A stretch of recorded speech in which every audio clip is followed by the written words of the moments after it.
So here we are after election night, where we think the budget was basically blasé, boring, and it's definitely election time.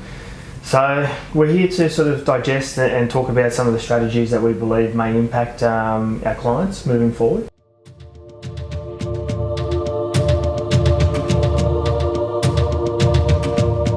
So James, what do you think are the key proposals that came out of last night? Well, I mean, it's nothing like last year's budget, where there was wholesale changes. It's obviously a lot more, as you said, boring. But there are a few things that are going to definitely affect some of our clients. One of the most interesting ones was, for me anyway, was after 65, they're relaxing the work test for people with super under 300,000. So maybe, if they have an illiquid investment like an investment property and they want to get that into super, there's definitely an opportunity after they finish work and they have a lot lower taxable income. So, I mean, for the right client, that's going to be hugely beneficial. What about in the superannuation space? Maybe about self-managed super funds, because we obviously deal with a lot of self-managed super funds and trustees. Yeah. So, increasing the amount of members you're allowed to 6. So, I mean, some parents want to bring their kids in. So they don't have to choose anymore. Yeah. If you had 3 kids, it was quite difficult. Yeah, so that's interesting. The auditing is going to get cut back to once every 3 years for funds that have been doing the right thing in the past. So, yeah, again, positive. Taxation, there wasn't much to come out of taxation apart from changes potentially, 6 years down the track. Yeah. So I mean, a lot of it's not really relevant to. I mean, there's a slight tax decrease in the near term, but that's going to be offset by increased wages, you would expect, and so yeah, in the long term, we'll get some tax breaks for the middle income earners.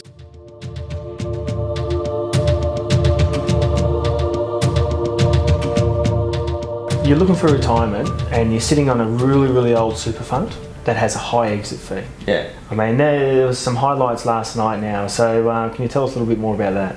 Yeah. So, I mean, some of these legacy products where they used to have ridiculous exit fees in the tens of thousands of dollars, the government's saying you no longer have exit fees. So that's brilliant if you've been sitting on this old policy that is high fee and, there's better products now essentially. Why after this exit fee policy comes in, you will not have to pay the exit fee. So they're banned, which is pretty good. It's long time coming. Yeah, long time coming. So basically, clients really should be pulling out their old statements if they've sort of just let them go, or definitely re-engaging with their funds.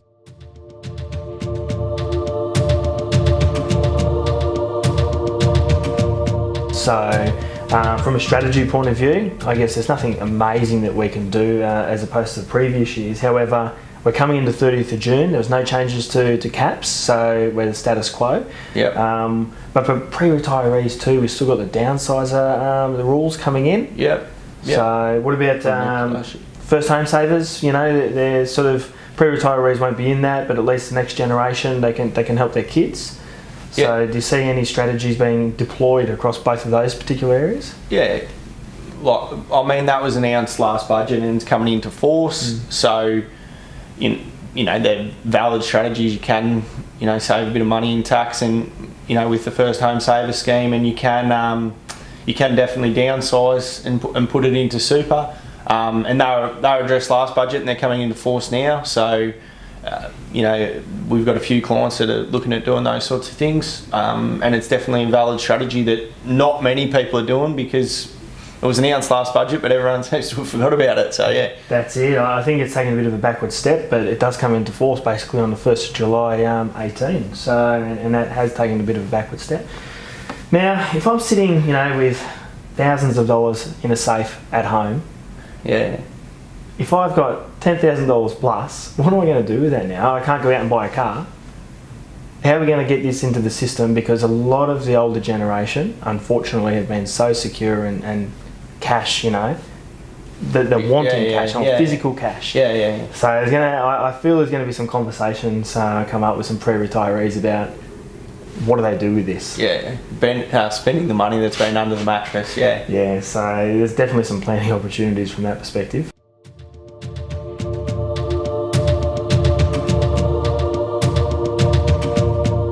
So what should our clients be doing now, basically after last night?